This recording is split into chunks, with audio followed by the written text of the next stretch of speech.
കോഴിക്കോട് മാനസികാരോഗ്യ കേന്ദ്രത്തിൽ 2500 ചപ്പാത്തി ചുട്ടു നൽകി KCF സൗഹൃദ കൂട്ടായ്മ മാതൃകയായി. കോഴിക്കോട് കുതിരവട്ടം ഗവൺമെന്റ് മാനസികാരോഗ്യ കേന്ദ്രത്തിൽ വെച്ച് all Kerala charity foundation KCF സൗഹൃദ കൂട്ടായ്മയിലെ അംഗങ്ങൾ 2500ഓളം ചപ്പാത്തി ചുട്ടു നൽകിക്കൊണ്ട് സമൂഹത്തിന് മാതൃകയായി. മാനസികാരോഗ്യ കേന്ദ്രത്തിലെ അന്തേവാസികൾക്ക് രാത്രിയിലേക്കുള്ള ഭക്ഷണമാണ് KCF സൗഹൃദ കൂട്ടായ്മ ഒരുക്കിയത്. ഭിന്നശേഷിക്കാരെ ചേർത്ത് പിടിച്ചുകൊണ്ട് KCF സൗഹൃദ കൂട്ടായ്മ രൂപം കൊണ്ടിട്ട് ഒരു വർഷം പൂർത്തിയാകുന്നതിന് മുൻപേ 20ലധികം ചാരിറ്റി പ്രവർത്തനങ്ങൾ ചെയ്യാൻ ഈ സംഘടനയ്ക്ക് കഴിഞ്ഞു.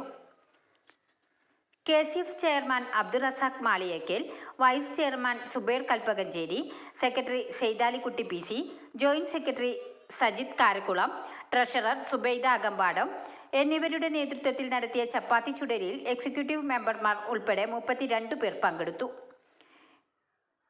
Camera, video editing Majid Manjeri നിർവഹിച്ചു.